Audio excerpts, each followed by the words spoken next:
this is our first recording. We've got audio and we've got it together. All right. So you can look at the camera or you can look at me. I'm going to probably like just talk and look at you, like sit like this. Yeah. I know. Okay.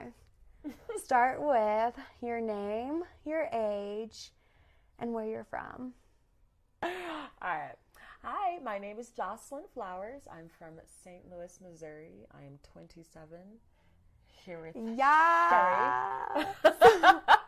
Happy birthday. Thank you.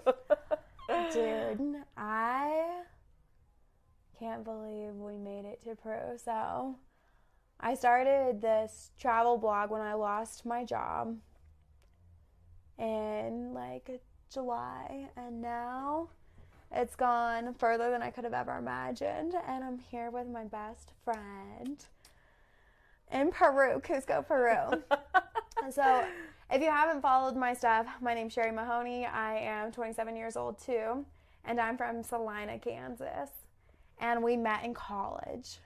Yes, to man happiness. Man happiness. So we were at K-State, and I was studying biological systems engineering. I was studying animal science with an emphasis in dairy science, actually. Yes, for the dairy cows. And when I met Jocelyn, we were out camping. And I have never met her before, and she was just like laughing so hard. And I was like, who is this bitch? Like, what? No, well, you were insane just doing all this hikey stuff, and I think you cut down a tree. oh yeah. Oh no, you took a machete and you were like going through the bush to set up a hammock. And I was like, wow. I like saw you and I was like, hey, and you're like, here's a steak. Can you cook this? I was like, wow. And you're like, I brought seasoning salt. Yep, that's all you need. It was one of the best steaks I've ever eaten. Yeah, it was pretty fire. That was pretty good. Literally pretty fire. But yeah, we like took the machete and we like seared the steak and cooked it over the fire on the coals, and it was like the best steak ever. Over the fire is the only way to have it. Honestly. Okay, so where were you a month ago? Like, how did you get to this point where you're in Peru? Yeah. It's been an interesting ride to get to this point. Long story short, I was running an animal shelter and I needed to get out of rural Kansas. I was way out in good old southwest Kansas, miles and miles and miles away from civilization. She was like, I'm just hunting pheasants this weekend. What are you up to? Pheasant and quail hunting. Do whatever you want. I had my own little house out on the prairie. It was phenomenal.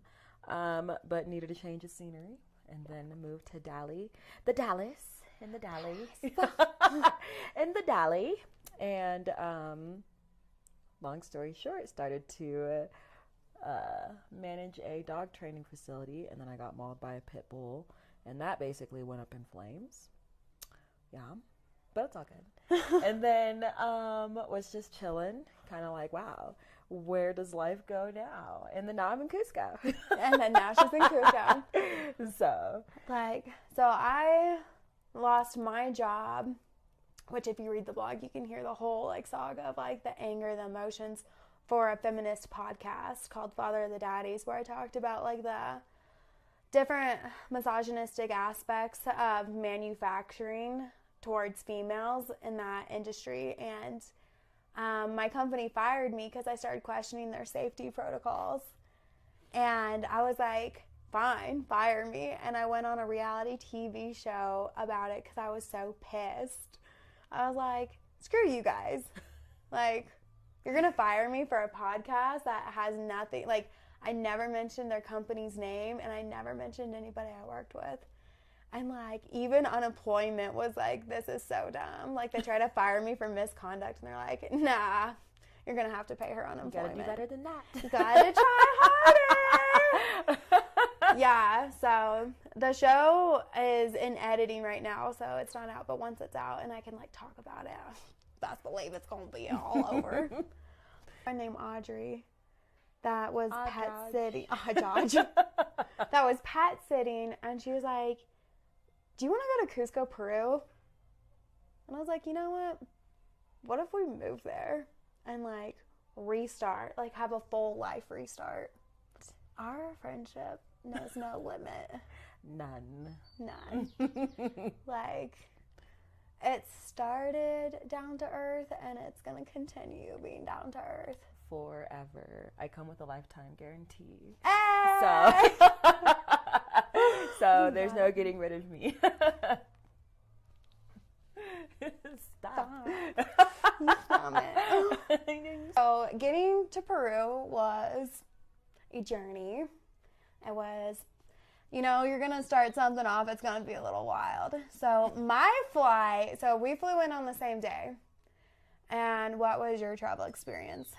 Pretty smooth, actually. God damn it. I somehow made it to Cusco all in one piece and was kind of like, yeah, what's the next step? So I get on the plane and I use this like QE booking, and so they go with the cheapest flights. And literally in my travel book, it says do not use Viva, and I used Viva Air, V-I-V-A, Viva or Viva? Viva, yeah. And so anyways, my flight couldn't land in Cusco, and so we like flew to Cusco and flew back, and I land, and I'm like, I'm here! And then she's like, no, you're not. Sorry. Yeah? Where? Adonde? Turns out we went back to Lima, and I had to spend the night in the airport. And I have this video for your eyes to watch so you can see what it was like for me. It's about 2 a.m. I'm laying on the floor in the Lima airport in Peru.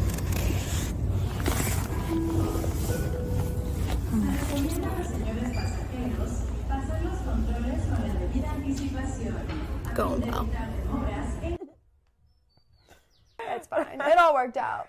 Yeah, so what is it? 3-4 days later? I don't even know what today is. We We've go been here by like 3 the days. suns and the moons. Yeah. We've had 3 suns and 2 moons.